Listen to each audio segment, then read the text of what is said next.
Olá, meus irmãos, mais uma vez, paz do Senhor a todos os irmãos, boa noite, que o Senhor Jesus esteja sempre presente na nossa vida.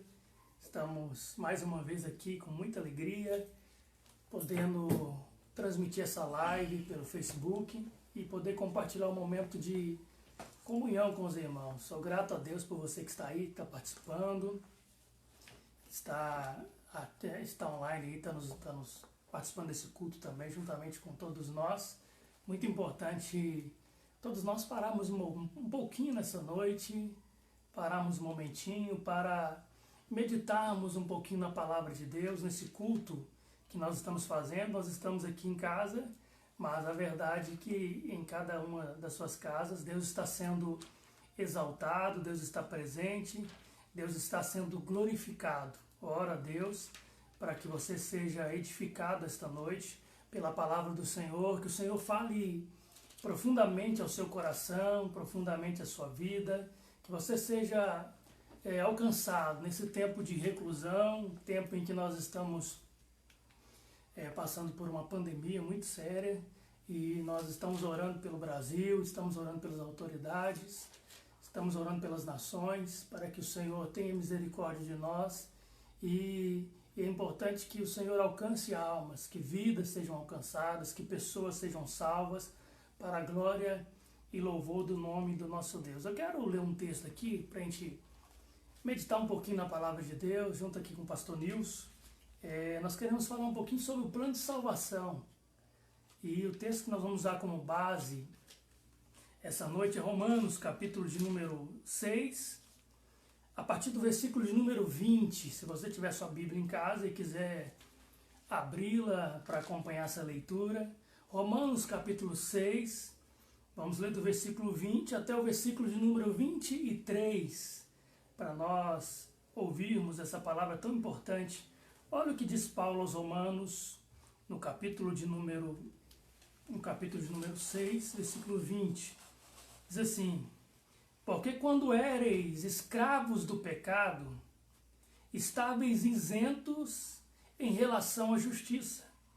Naquele tempo, que resultado colhestes? Somente as coisas de que agora vos envergonhais, porque o fim delas é a morte. Agora, porém, libertos do pecado, transformados em servos de Deus, tende o vosso fruto para a santificação e, por fim, a vida eterna. Agora preste atenção no verso 23. Porque o salário do pecado é a morte, mas o dom gratuito de Deus é a vida eterna em Cristo Jesus, o nosso Senhor. Vamos orar mais uma vez. Amado Deus e eterno Pai, diante dessa leitura tão importante da Tua Palavra, pedimos ao Senhor que ilumine a nossa mente, ilumine o nosso entendimento, para que possamos entender um pouquinho mais sobre a importância do plano de salvação, daquele plano glorioso que o Senhor já preparou para a Tua igreja desde a eternidade, para os Teus filhos. Oramos, ó Deus, para que possamos entender a importância da obra redentora de Cristo Jesus. Que possamos entender a importância desse plano de salvação que o Senhor enviou para nos resgatar e para nos livrar da ira futura. Pai, nós te pedimos em nome de Jesus. Amém e amém. Glória a Deus. Muito bem, queridos, eu quero iniciar nessa reflexão fazendo uma pergunta, uma das perguntas mais importantes que todo ser humano precisa meditar e pensar nessa possibilidade. Claro que eu não desejo nenhum mal para vocês, não desejo que nada de ruim aconteça com vocês. Ela tem a ver um pouco com a mensagem que nós pregamos na penúltima live, né, no domingo passado, sobre a nossa peregrinação cristã. A verdade a pergunta é a seguinte: se você morresse, aonde você passaria a eternidade? Não é uma pergunta muito séria? É a pergunta mais importante que o ser humano precisa responder. Porque cada religião tem a sua resposta, tem o seu seu argumento. Eu sei que cada um de vocês que estão ouvindo também tem a sua resposta. Mas a pergunta é séria. Aonde você irá passar a eternidade? Se Deus te chamasse para a eternidade hoje, para onde você iria? Se você olhar à luz das Escrituras da Bíblia, a Bíblia é muito clara sobre isso. A Bíblia fala que só tem 2 caminhos. Só eterno para toda a humanidade. Não existe 3, não existe 4, não existe 5. A Bíblia é muito clara em afirmar que existe 2 caminhos apenas. Um caminho que conduz à salvação e um caminho que conduz à perdição. Ou seja, existe o caminho que conduz aos céus e existe o caminho que conduz ao inferno. Se você ler Mateus capítulo 25, versículo 46, Jesus está dizendo assim: e estes irão para o castigo eterno, mas os justos para o descanso eterno, para a vida eterna. Então, voltando à pergunta é, para onde nós estamos indo? Se nós morrêssemos agora, qual seria o nosso destino? Aonde nós passaríamos a eternidade? A Bíblia diz que existem 2 caminhos, como já disse, céu e inferno. De introdução, geralmente as pessoas, comum na população hoje em dia, é que as pessoas boas vão para os céus, mas as pessoas ruins, ou as pessoas maus, os que praticarem a maldade, vão para o inferno. Para qualquer pessoa, na consciência que se tem essa, para onde as pessoas vão quando partem dessa vida? A verdade é que existe vida após a morte. A morte nunca foi o fim para nenhum ser humano. A morte é apenas a entrada no destino eterno. Então a primeira pergunta que nós estamos tentando responder, querendo responder é essa: para onde nós estamos indo? Então, quem vai para o céu e quem vai para o inferno? Não é uma pergunta interessante? Aí você me diz assim, mas quem é bom, quem praticar a bondade, vai para os céus. Mas quem for mal, quem praticar a maldade, vai para o inferno. Mas essa pergunta, essa afirmação, ela não é muito completa. Primeiro, que quantidade, ou seja, qual que é o nível de bondade que eu tenho que praticar para ter direito a ir para o céu? E segundo, qual que é o nível de maldade que nós temos que praticar nos dá o direito, ou que dá o direito de alguém ser condenado? Está vendo que não é uma pergunta fácil? E se nós queremos saber qual que é o nível de bondade que alguém tem que ter para ser salvo, segundo o senso comum, e qual que é o nível de maldade que o homem tem que ter para ser condenado, então só tem um lugar que nós precisamos recorrer para saber se essa afirmação é válida ou não. E o padrão que nós precisamos ter para determinar se uma pessoa é boa o suficiente para ser salvo ou má o suficiente para ser condenado é as Escrituras. E aí que entra um sério problema. Porque quando a gente fala da doutrina da salvação, a primeira pergunta que nós perguntamos é: salvar de quê? Se eu sou bom, então eu não preciso de um salvador. Agora, se eu sou mau, se a minha maldade está sem limite, eu preciso de um salvador. Está vendo como é que essa afirmação ela exclui Cristo e a obra de Cristo do plano de salvação? Primeira pergunta, quando fala de salvação, é salvar de quê? O significado bíblico de salvação ele é variado, mas geralmente as pessoas associam salvação a vários acontecimentos da vida. Por exemplo, a nação de Israel, quando voltava vitoriosa da guerra, elas atribuíam isso a uma salvação. Deus nos salvou da morte nessa guerra. Uma pessoa, por exemplo, que passou por uma grave e sobreviveu, ela usa esse termo dizendo: eu fui salvo dessa enfermidade. Uma pessoa que, até no esporte, às vezes a gente usa essa analogia da salvação, como uma pessoa, por exemplo, que está no boxe, e a gente usa: o cara foi salvo pelo gongo, ou seja, nos últimos minutos, se não tivesse tocado aquele gongo, aquele cara teria perdido a luta, então ele foi salvo. Então, essa palavra salvação, ela é usada no dia a dia, mas quando a Bíblia fala de salvação, ela está falando de quê, necessariamente? Então, essa palavra salvação dá a ideia de alguém que é salvo de uma condição de terrível, de uma condição de eminente morte, ou de uma condição de catástrofe, ou de uma situação que estava em extremo perigo. Então, quando a gente fala de salvação, a gente tem que falar que a salvação é um ato de Deus salvar alguém que está em iminente situação de perigo, ou numa situação grave, numa situação de grave risco que pode levá-lo à condenação, que pode levá-lo ao inferno ou à morte eterna. Então, para a gente entender esse plano de salvação, a pergunta que nós fazemos é: se você morrer hoje, para onde você vai passar a eternidade? Para entender, a gente tem que voltar um pouquinho no tempo. Voltar um pouquinho lá no tempo, principalmente na Bíblia, no livro de Gênesis.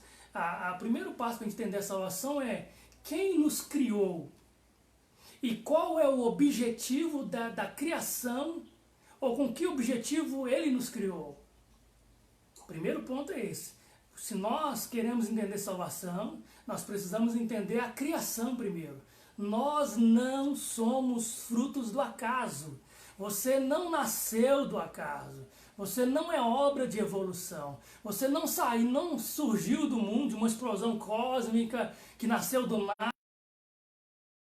Acaso, não existe Deus, não existe criação, não. Isso aí é um subterfúgio que o mundo usa para anular a vontade de Deus. Então o primeiro passo é: quem nos criou? Deus nos criou. E com qual objetivo ele nos criou? A Bíblia diz que ele nos criou para a sua glória. Então nós fomos criados com o objetivo de glorificarmos a Deus. Querido, você foi criado para a glória de Deus. Não importa quem você seja, você foi criado para a glória de Deus, e esse Deus criador que nos criou para a sua glória, ele nos criou com um objetivo. Qual objetivo é esse? Que nós o sirvamos, que nós o obedeçamos, que nós o reverenciemos e que nós o adoremos e que nós prestemos a ele a glória que é devida ao seu nome. Então nós temos por obrigação, porque ele nos criou, nós não somos donos de nós mesmos, nós temos um Senhor no céu que nos criou e ele tem um objetivo nessa criação. E esse objetivo é a glorificação do seu nome. Deus criou o homem perfeito. Adão e Eva, quando foram criados, colocados no paraíso, eles não tinham pecados. Eles não transgrediram a lei, eles não tinham transgredido a lei de Deus. Eles não mentiam, eles não erravam, eles estavam em perfeita harmonia com o Criador. Eles estavam em perfeita harmonia com o objetivo da criação que Deus intentou desde a eternidade. Esse é o primeiro passo. Você foi criado para Deus. Você deve satisfação para Deus. A sua vida vai ser cobrada por Deus. Não adianta você pode negar a existência de Deus, você pode dizer que Deus não existe, você pode dizer que a sua vida, quem manda é você, que a Bíblia é invenção, você pode criar o que você quiser, mas uma coisa é verdadeira, você vai saber disso um dia, é que todos nós devemos satisfação para Deus. Deus vai nos chamar a julgamento, Deus vai nos chamar a juízo, Deus vai nos chamar para prestação de conta um dia, porque ele nos criou com um objetivo e nós corrompemos esse objetivo da criação de Deus. Está entendendo isso? Então você fala assim: mas eu sou bom, eu posso ser salvo pela minha bondade. Mas uma coisa é importante: a sua bondade não anula as coisas ruins que você fez. Aquilo que você fez de bom não anula aquilo que você fez de mal. E deixa eu te dizer uma verdade: Deus é bom. Deus é um justo juiz. Isso tem um peso glorioso, porque Deus... O Paul Washer fala uma coisa interessante: o que um Deus bom faz com pessoas como você? O que um Deus bom, justo, perfeito faz com pessoas maldosas e falhas como nós? Toda a bondade que nós praticamos não vai anular a nossa maldade. E o texto que nós lemos é: o salário do pecado é a morte. Deus vai punir com a morte todo. E tem um grande problema. No capítulo 3 de Romanos, a Bíblia diz que e destituídos estão da glória de Deus. Não há nenhum justo sequer, nenhum que faça o bem, todos nós nos desviamos. Ou seja, a partir da queda de Adão lá no Jardim do Éden, todos nós herdamos essa natureza pecaminosa. Então eu quero te fazer uma pergunta: se nós morremos hoje, segundo a Bíblia, se nós não morremos sem Cristo hoje, nós estaremos perfeitamente condenados. Por quê? Porque nenhum ser humano tem obra boa o suficiente para ser salvo. Para ser salvo. Você pode dizer assim, mas eu sou um bom marido, eu sou isso. Queridos, as coisas que nós fazemos de bom é nossa obrigação. É nossa obrigação. Se você devolve um celular que você achou, você não tem vantagem de dizer isso. A honestidade está tão escassa na humanidade que você já viu as reportagens atrás de um cara que achou um dinheiro no lixo e correu atrás para devolver? Sabe o que essa sociedade está dizendo? Nós estamos procurando honestidade. Isso deveria ser a coisa mais normal no nosso meio. Mas ninguém é bom o suficiente para ser salvo. E aí que entra o segundo passo. O homem caiu. O homem entrou em queda. O homem se rebelou contra Deus. Deus criou você, colocou uma lei dentro do seu coração. Ele te diz o que é certo, o que é errado. E nós pecamos contra esse Deus Santo. Nós pecamos contra o Senhor que está sentado no trono e que vai nos julgar um dia. Aí eu pergunto, se nós pecamos contra um Deus puro, santo e bom, qual é a chance que nós temos de escapar do juízo final? Qual é a chance que nós temos de escapar da ira de Deus que vai ser lançada sobre este mundo? Porque é isso que a Bíblia diz. Quando a Bíblia fala de salvação, ela está falando de salvos da ira. O que é a ira? É o acerto de conta de Deus com homens pecadores. É um Deus que tem direito à sua vida. É um Deus que tem o direito a exigir do ser humano o que ele bem quiser, porque ele é Deus, nós somos servos. E ele exige nossa fidelidade, ele exige nós que o nome dele seja glorificado. Mas essa exigência foi quebrada, nós quebramos. Aí eu pergunto, como é que nós fazemos para ser salvo? Como é que eu faço para me livrar da ira futura? Porque todas as obras que eu tenho não são suficientes para me salvar. Todas as obras que nós praticamos, o escritor romano está dizendo isso, não há nenhum justo sequer. Todos se extraviaram, todos erraram. E se todos erraram, então todos estão merecedores da ira. Todos nós estamos debaixo da condenação eterna. Então não adianta chegar lá e apresentar um crachinho de boas obras, porque não vai resolver. Porque as nossas más obras são mais do que suficiente para nos levar à condenação eterna. Aí eu pergunto, como é que nós vamos fazer? Como é que nós vamos resolver esse problema?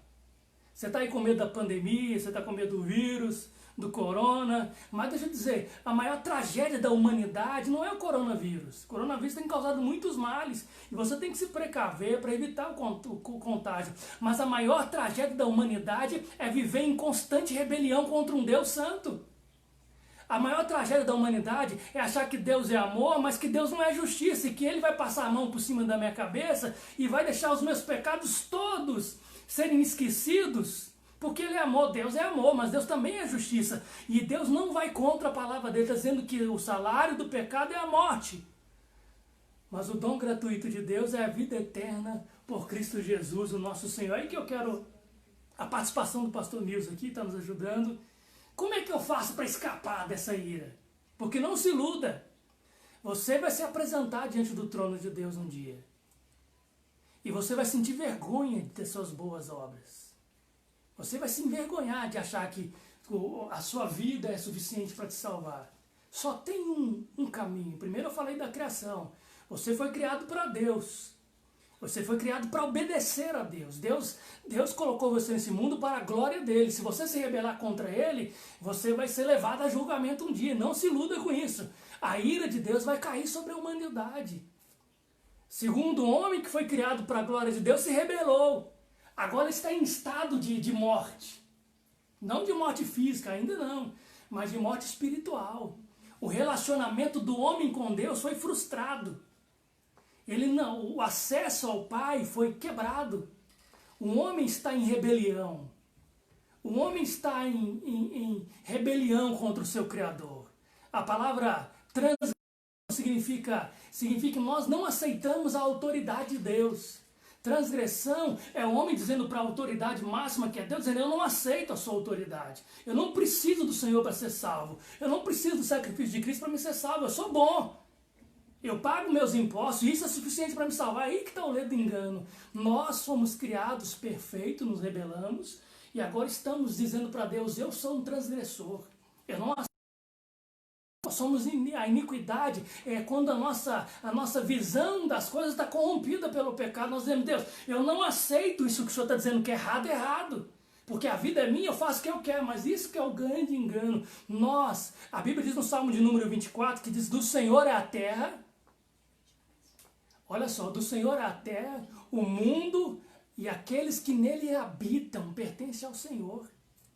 Em outras palavras, está dizendo assim, todos os seres humanos que vivem nessa terra, eles têm e devem satisfação para Deus. Porque a terra não é minha, a terra não é sua. A terra pertence a Deus, Ele criou ela. E Ele que criou as normas, Ele que criou as condições, Ele criou o homem perfeito, o homem se rebelou, e Ele tem o dever, como um Deus santo, puro e justo, de julgar todo ato de rebelião. E Ele está dizendo, eu vou punir com a morte, o salário do pecado é a morte eterna.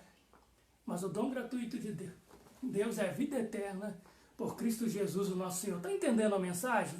Deixa o pastor Nilson, como é que a gente escapa dessa ira futura? Porque o ser humano está enrolado, não tem jeito. Se nós não tivermos, nós estamos enrolados. Nós somos criados bons, nos rebelamos contra Deus, mas Deus é tão misericordioso que na idade passada Ele tem um plano para resgatar você. Resgatar você não que está com a saúde debilitada, não que está quebrado financeiramente, mas o plano maior dele é resgatar você da ira futura que está vindo contra toda a humanidade. Pastor Nilson. Amém. Amém, graça e paz, irmãos. Essa palavra é uma palavra muito pertinente para nós nesses dias, porque essa mensagem ela vem de encontro numa situação muito complicada que a gente está passando no nosso país. E uma coisa que eu queria dizer para os irmãos e dizer para todos que estão nos ouvindo, que o nosso maior problema é o pecado. Nosso maior problema não é a falta de saúde, a falta de dinheiro, ou a falta de qualquer coisa que a gente tenha como prioridade ou necessidade. O nosso maior problema é o tipo de vida que nós vivemos, como o pastor Jonas bem explanou aqui para nós nessa noite. A nossa inimizade contra Deus, nossa rebelião contra Deus, e é tudo que o pecado produz em nós. É interessante que nós vamos ver que o homem está em estado de inimizade contra Deus e ainda assim o homem está achando que ele está em um estado de paz. Ainda assim o homem acha que ele pode buscar a Deus a seu próprio modo e do seu próprio jeito. Ele acha que ele pode se salvar através da religião. A própria Bíblia vai dizer isso. Se a gente falar em Atos, no capítulo 17, por exemplo, no Areópago, nós vamos ver que ali tinha um panteão de deuses. Ali homens passavam em todo o tempo e em todo o tempo eles serviam aqueles deuses porque eles queriam ter um relacionamento com Deus. Eles buscavam a divindade de algum modo, mas eles eram incapazes de atender as demandas que esse Deus santo estabeleceu. Eles eram incapazes de cumprir as demandas que esse Deus justo colocou. Porque bem foi colocado aqui que o salário do pecado é a morte. E Jesus ele é um Deus imutável. A Bíblia vai nos ensinar isso. Nosso Deus ele não muda. Ele não toma uma decisão lá na eternidade e depois aqui ele faz outra coisa. Nosso Deus não cria um mundo e depois no capítulo 3, quando Adão e Eva pecam, ele pensa assim, nossa, agora eu tenho que providenciar um outro plano. Não, nada foge do controle do nosso Deus.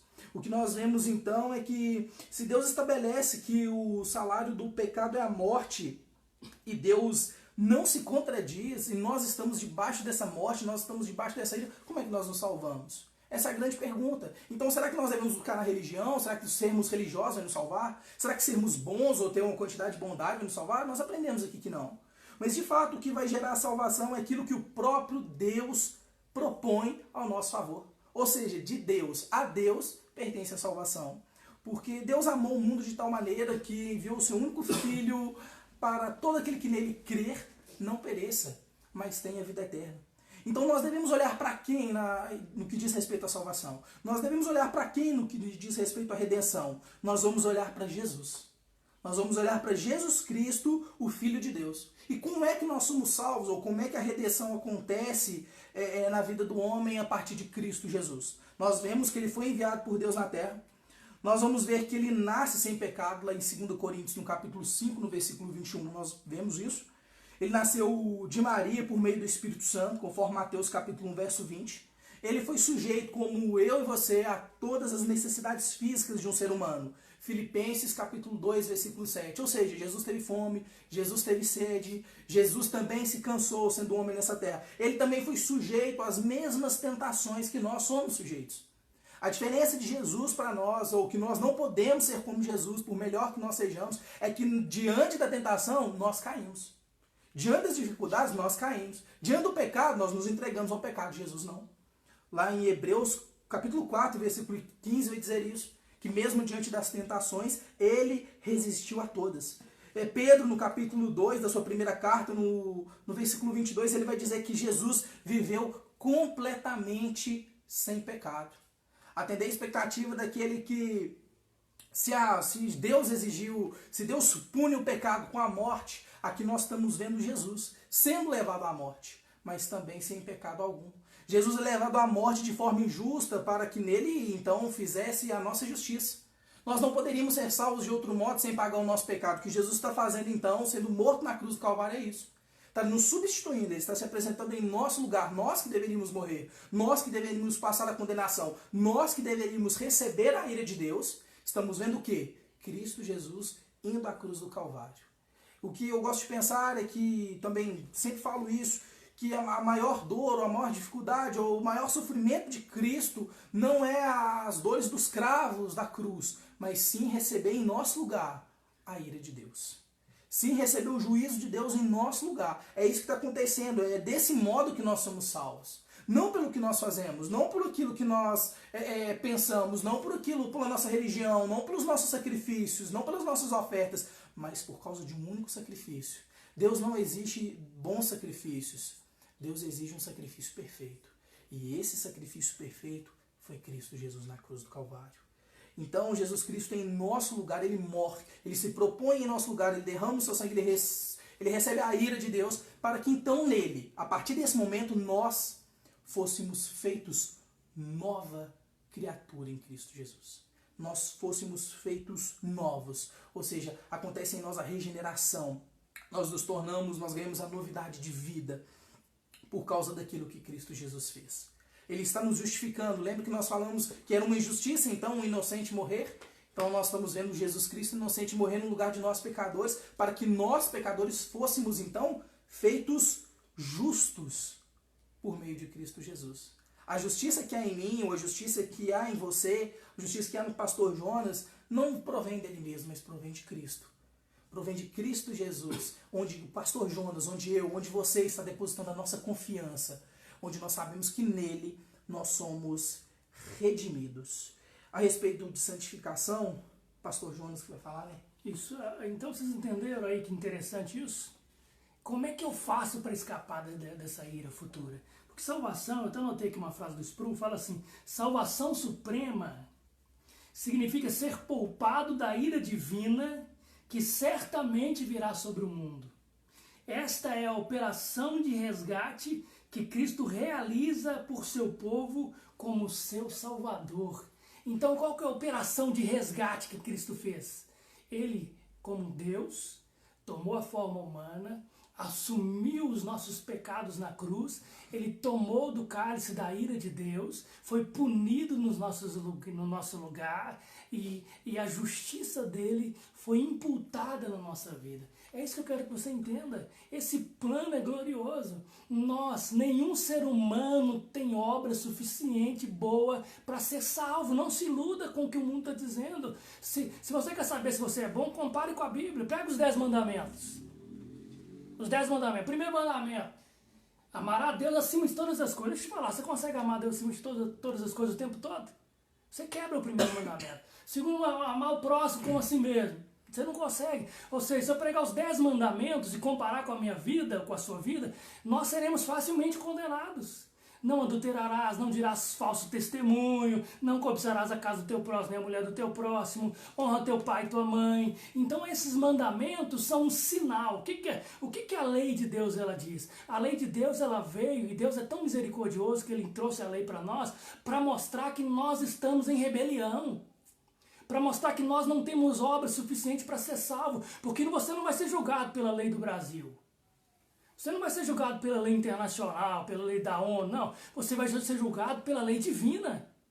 Se você ler em Apocalipse capítulo 21, quando fala do juízo final lá, a Bíblia fala de livros que serão abertos. São os livros da lei. Você será julgado pela lei divina, porque é a lei divina que nós estamos quebrando. Nós quebramos todos os dias. Se você mente, Você já cobiçou a mulher do próximo, você já falou coisas que não deve, você já xingou palavras imorais, você já usou seu corpo para se expor nas redes sociais ou para seduzir alguém, você já fez sexo fora do casamento, que a Bíblia... E tantos atos de pecados que são atos de rebelião contra Deus. E esses atos, só é possível eu me livrar dele, como estava dizendo o texto aqui, eu só posso livrar da ira futura que vai vir ser jorrada sobre o mundo através da obra de Cristo. Glória a Deus. Isso é o único caminho. Cristo é o único caminho que é eficiente o suficiente para salvar um pecador, por mais pecador que ele seja. Agora, qual que é a consequência disso? Quer dizer que se eu estiver salvo, então eu creio em Jesus como Salvador, e o que essa salvação produz em mim?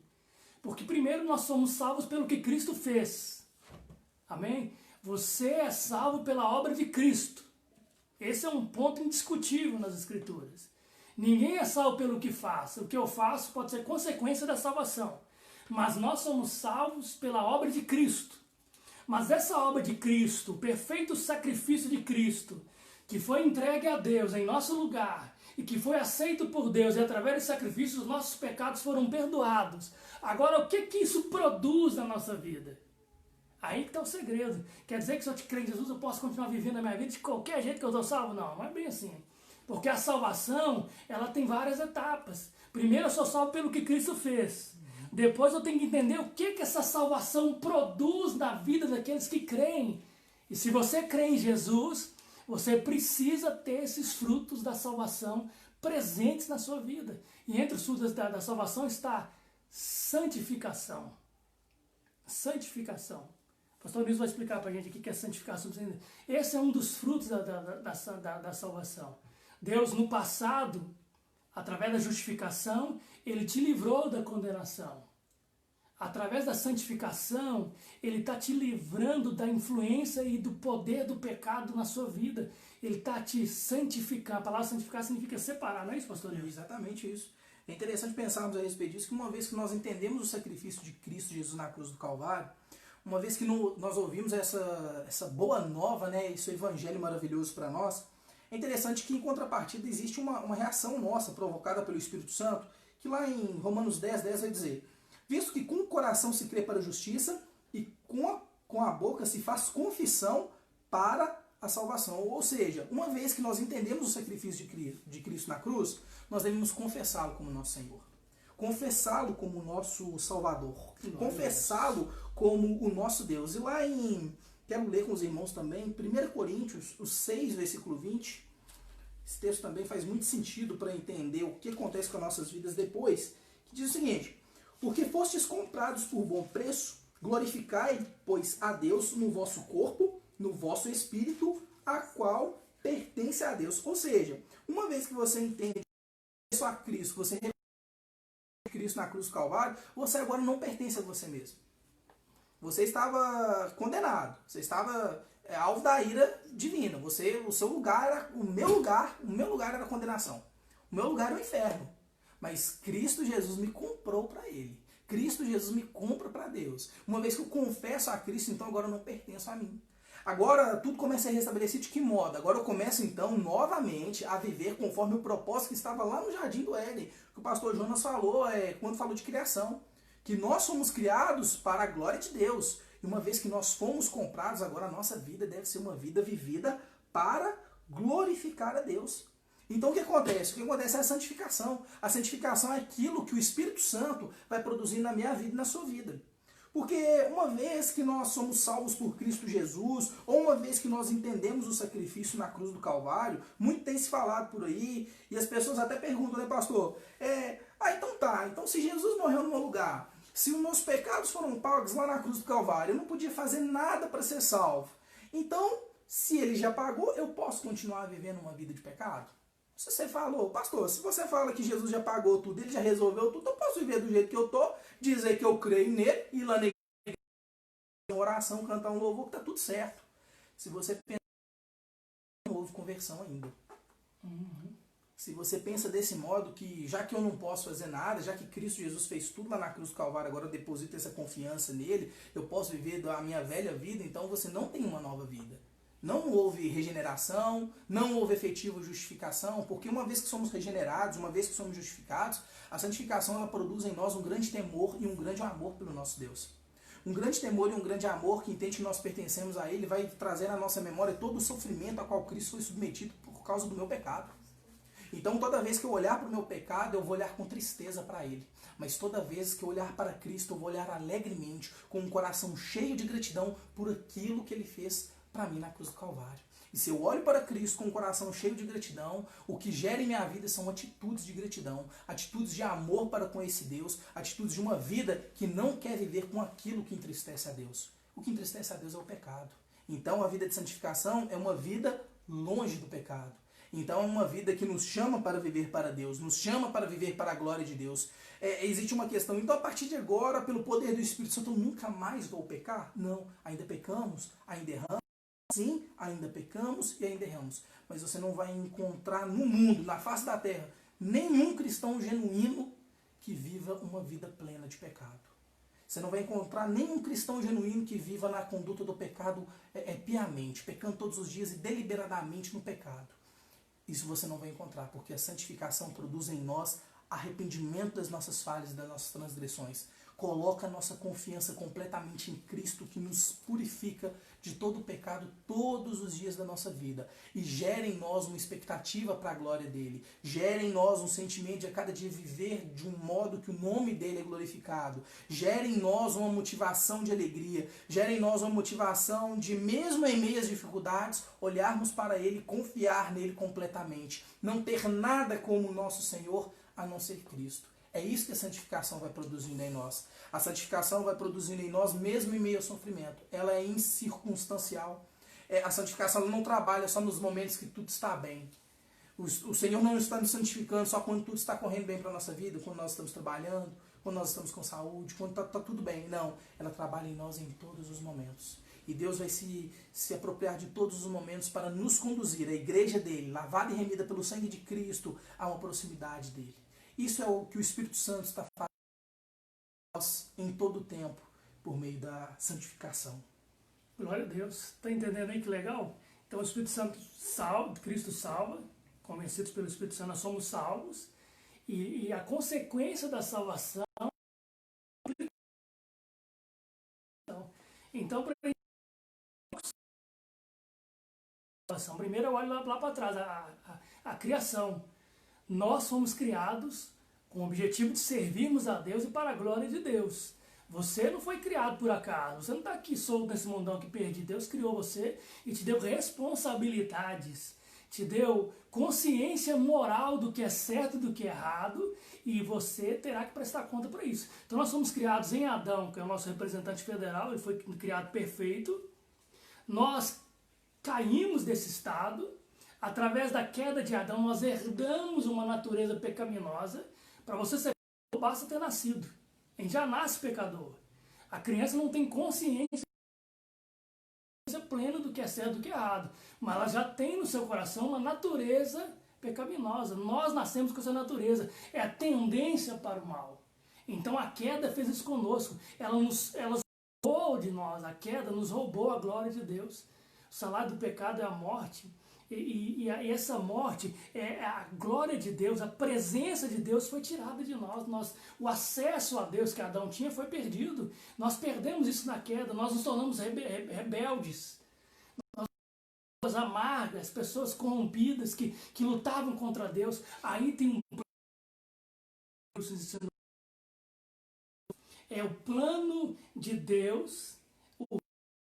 Deus enviou para salvar aqueles que creem.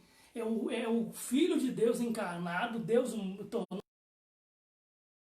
na cruz os nossos pecados, sendo punido injustamente, para que esse acesso, essa glória que nós tínhamos perdido, pudesse ser recuperada novamente. Então agora o cristão salvo, ele tem um novo objetivo.